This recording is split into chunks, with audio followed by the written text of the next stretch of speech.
once again here in traffic. Actually moving along pretty briskly.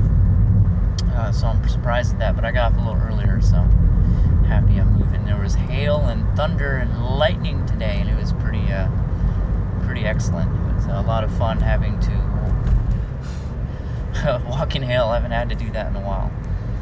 To jump right into things, National Student Walkout to protest firearms. Here's my response. First, I think it is the First Amendment right of any student to do that. And I think any school can handle it any way they want to on the administrative end. However, there were a lot of schools that went the extra mile, some of which I agree with, others of which I disagree with. In the news today, I read about a school, what's Ben Shapiro's,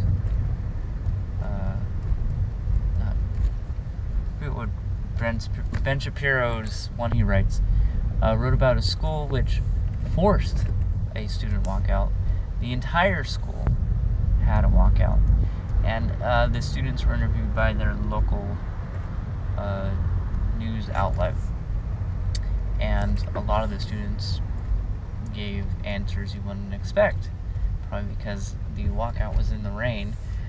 But the news outlet collected 3 different interviews out of a total of 7, I think. So of the sample size, 45 or so percent of those questioned gave an answer of what you wouldn't expect. Of, yeah, I don't really want to protest this. And one of the kids was actually a Second Amendment supporter. He's like, yeah, actually, guns save more people every year than kill, so I support guns. And I kind of disagree with this whole protest, so I'm frustrated that I'm being forced to protest against my will. Like, there wasn't an option just to stay in class, and if I did, I'd be in there by myself because my teacher was a part of the walkout. So there's a tricky element there. There's another school, I believe this one in Pittsburgh, which also had, this one I think an optional one where students went and the teachers were just like, yeah, go ahead, no tardy or anything, or no absence. But this one, a teacher had in one of his classes all week, the student project was write signs or make signs for the protest. How do you fill a week's worth of curriculum with making like protest signs? There's one school that, or maybe many schools, but one school I heard of that had a nice fun option instead of a walkout, which was, I know you students want to walk out, but we have an option to walk in. We brought in some experts on both sides to answer questions if you have any. So if you don't want to participate in the walkout, but want more information or to be part of this discussion, come on and walk in and we'll answer any questions you may have. That, I think, is actually what schools are supposed to be, teaching people, because education is very important, especially for kids who are very suggestible. They tend to move like birds in their decision-making process. Which is why I think, partly why this walkout happened. I'm sure there were plenty of kids who did walk out just because of it being an opportunity to cut school. And yes, obviously there are people who are passionate about the issues, but this became a very popular movement thanks to the usual hashtag saturation that happens with the younger a younger demographic, I'll just say. So that's basically how I feel about the schools being a part of it. Like I'm perfectly okay with a school saying, okay, if you don't want to walk out, here's another option, because we're here to educate. But I'm not okay with teachers telling students it's your duty to go out there and march for anti-guns because we got to save kids, because it's obviously more gray than guns bad, we take away guns and that saves children, because statistics show that there is some variation on that idea. But so that's on the administration side. On the student side, I feel like I felt 10 years ago when the whole PC movement went after colleges, but it's now like they're going after high schools. It's almost like a part of the education process is just teaching kids in general that it's like a civic duty to protest. And in my opinion, if you have a stake in the fight, or if you actually do want to protest, yes, there is merit to that, but I think what is even more important than protest is understanding issues. I think becoming educated on what you're fighting for or against is extremely important, because there's two aspects to it. One is what Jordan Peterson talks about a lot, which is protest is very inefficient and a bit of an illusion in terms of actually getting things done, as well as it misinforms people in regards to the actual change they're bringing about, and it corrupts the ego a bit. And what's more important than protest is actually becoming a functional, efficient human being. So there is a bit of a pass the buck when it comes to protesting. And the example he gave to protest when he was asked about how he feels about students protesting is, well, it's not that I don't support students protesting. It's just I generally don't advise it because all of these factors I mentioned. And he literally said, like, you're not changing the world if you're protesting. Yes, you're becoming a part of a larger voice. But if you really want to change the world, you have to dedicate your life to making major change. And it's better to influence on an individual basis than wave signs around and chant. The example he gave was the guy who invented the machine that's going to clean half the world's oceans in 5 years, or half of the world's oceans in 5 years, and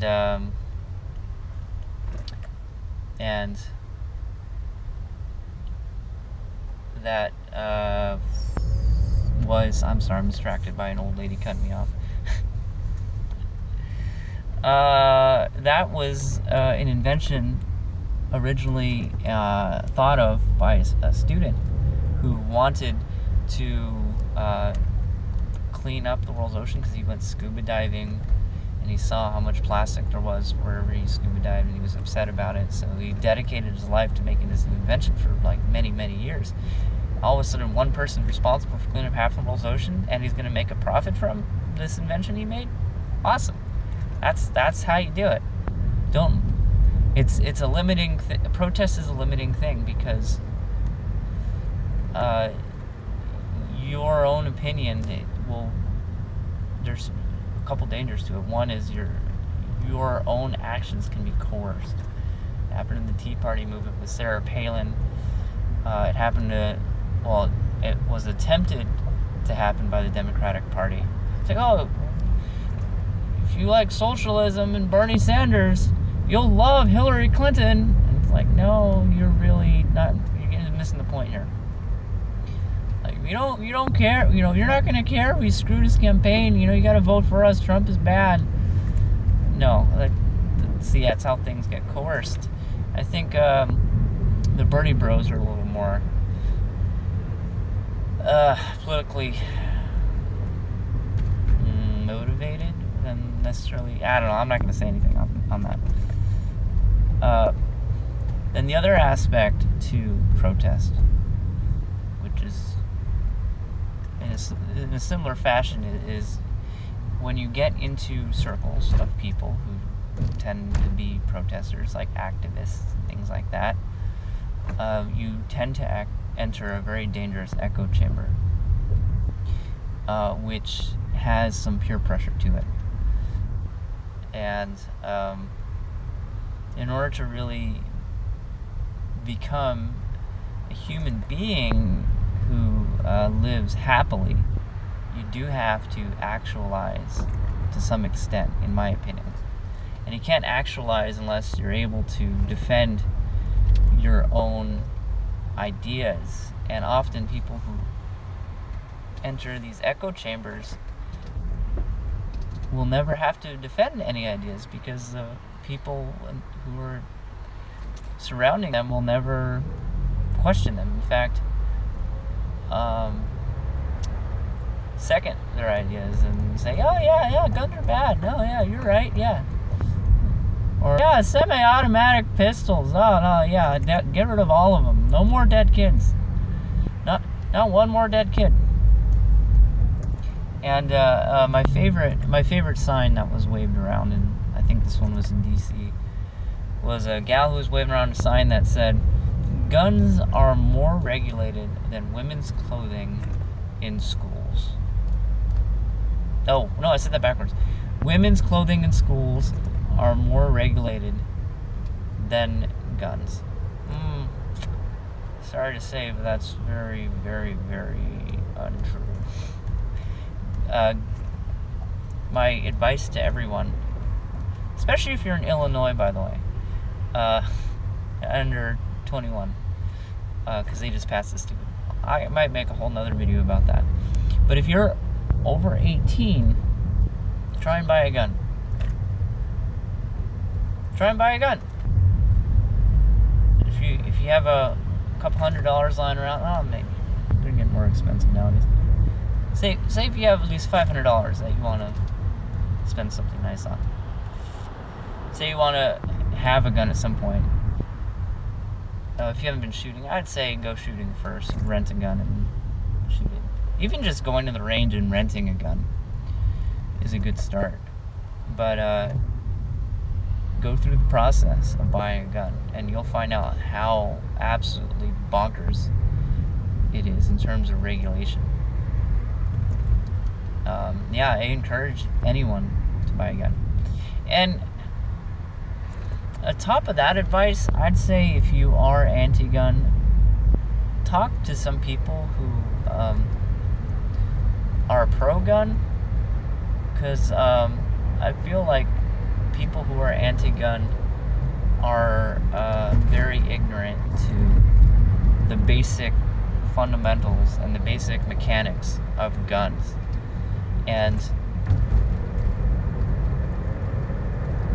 I think it's essential to understand both sides of any issue of anything before you start fighting against it, because you just look like an idiot if you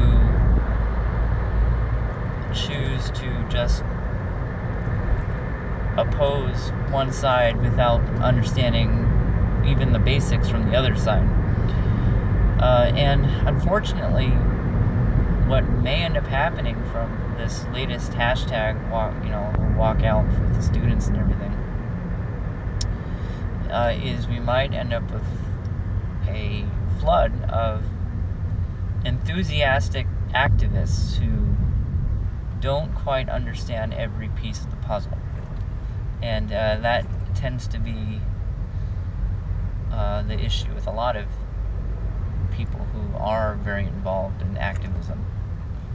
And I don't oppose protest. I'll just be honest. I don't oppose protest, but I do want to, again, point out the 3 cons of it. Is it's not very efficient. It's an echo chamber. Well, it develops echo chambers, and it not efficient, develops echo chambers, and it can be coerced.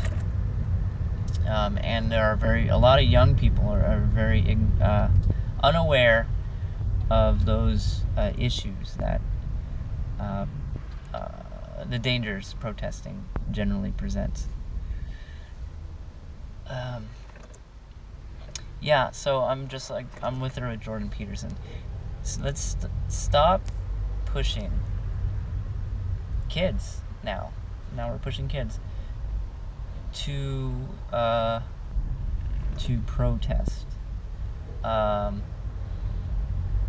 especially because we kind of glorified it. Because raise your voice if you become a part of this voice. Like, no, the individual has a bigger voice than the group, and it's more important to build your own foundation as a human being so you can have higher influence than it is to become a part of a bigger group of people and echo the chants they're shouting there. That's my opinion, but it's my opinion from someone who's been a part of activism for over a decade now. And yeah, it's again, I know I'm rambling. I'm just in traffic, so I'm trying to kind of keep it going here. So if you want to chime out, please do. But before you do, spot me a like and subscribe if you haven't yet. But I honestly think, again, that protest is over-glorified, and it's a bit of an illusion in terms of efficiency. And if I could tell these students one thing, like, hey, power to you, and also power to the school, let them do whatever they want to do so long as they're not infringing on any student's First Amendment right. A school can punish a student any way they want, but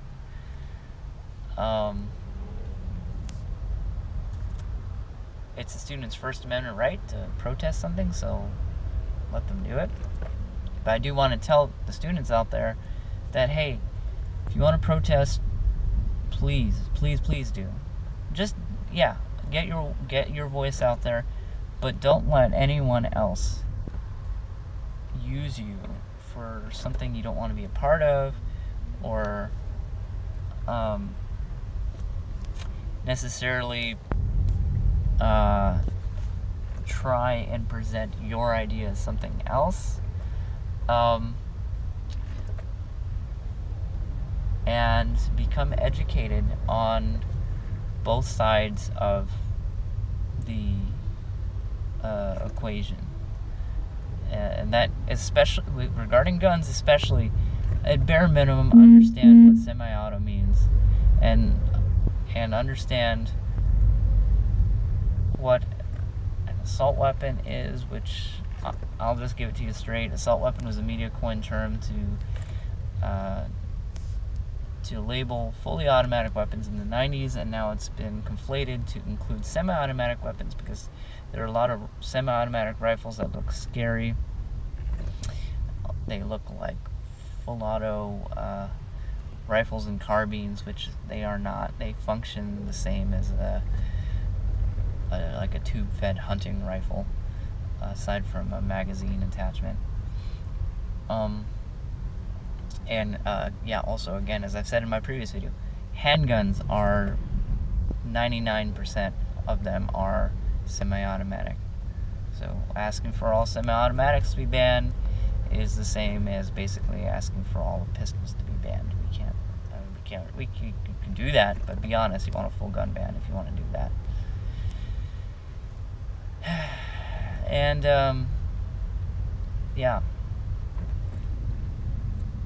that's it for me.